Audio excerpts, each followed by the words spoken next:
Breakfast, lunch, டின்னர்னு எல்லாமே ஒரே நேரத்தில் 1 மணி நேரத்தில் பண்ணணுமா? அதுக்கு ஃபஸ்ட்டு ஒரு கப் பாசிப்பருப்பு நல்லா கலர் சேஞ்ச் ஆகிற வரையும் ரோஸ்ட் பண்ணிவிட்டு வாஷ் பண்ணி இதோட ஹாட் பாயிலிங் வாட்டரோ ஆட் பண்ணி சோக் பண்ண வச்சுருக்கலாம். இந்த சோக் ஆகிற டைமில் நமக்கு இன்றைக்கி மீல் காம்பினேஷனுக்கு தேவையான வெஜிடபிள்ஸ் எல்லாமே கட் பண்ணி எடுத்துக்கலாம். இப்போது தால் நல்லா சோக் ஆனதுக்கப்புறம் அதில் இஞ்சி, பூண்டு, தக்காளி, சின்ன வெங்காயம், பச்சை மிளகா, மஞ்சத்தூள், உப்பு இது எல்லாமே போட்டு மிக்ஸ் பண்ணால் ஃபர்ஸ்ட் லேயர் ரெடி. நெக்ஸ்ட் லேயருக்கு ஒரு கப்பில் மஞ்சள் பூசணிக்காய், கத்திரிக்காய், பாயில்டு எக்ஸ்க்கு 2 முட்டை போட்டு க்ளோஸ் பண்ணிவிட்டு 15 மினிட்ஸில் ஓப்பன் பண்ணால் நம்ம செகண்ட் லேயரில் இருக்கிற எல்லாமே நல்லா குக் ஆகிருக்கும். குக் ஆனதெல்லாம் எடுத்துகிட்டு கீழே இருக்கிற தாலில் பொட்டேட்டோ மேஷர் வச்சு நல்லா மேஷ் பண்ணிவிட்டு இன்னுமே கொஞ்சம் சாஃப்டாக வேகிறதுக்கு க்ளோஸ் பண்ணி 10 மினிட்ஸ் குக் ஆகிறதுக்கு விட்டுருவோம். ஸோ இதோட நமக்கு தேவையான பேஸ் எல்லாமே ரெடி ஆயிடுச்சு.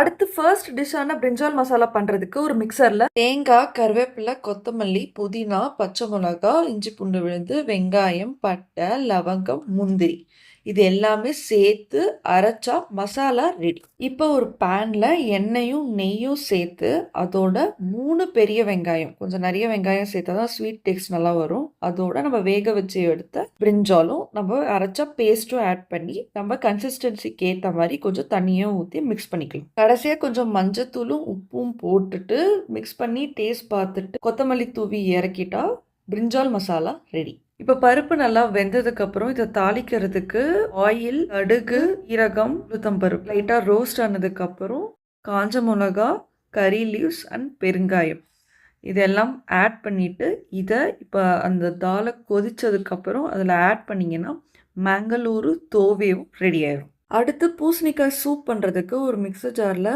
வேக வச்ச பூசணிக்காய், இடித்த பூண்டு, இஞ்சி அதோட வெங்காயம் போட்டு கிரைண்ட் பண்ணிக்கலாம். அப்புறம் ஒரு பேனில் ஆலிவ் ஆயில் சேர்த்து அதோட இப்போ அரைச்சி வச்சுருக்க பூசணிக்காயும் சேர்த்து சூப் கன்சிஸ்டன்சிக்கு தண்ணி ஊற்றி மிக்ஸ் பண்ணிக்கலாம். கடைசியாக உப்பும் பெப்பரும் சேர்த்து அதோட மிக்ஸ் பண்ணி ஒரு கொதி வர விட்டால் பூசணிக்காய் சூப்பும் ரெடி ஆயிடும். ஸோ இந்த டிஷ் எல்லாமே 45 மினிட்ஸ் டு 1 ஹவருக்குள்ளே முடிச்சிடலாம். இப்போ பண்ண டிஷ்ஷஸை வச்சு பிரேக்ஃபாஸ்ட்க்கு தோசை, மேங்களூரு தோவை, பாயில்டு எக்ஸ், லஞ்சுக்கு பம்கின் சூப், ரைஸ், கத்திரிக்காய் மசாலான்னு பொட்டேட்டோ ஃப்ரை பண்ணியிருந்தேன்.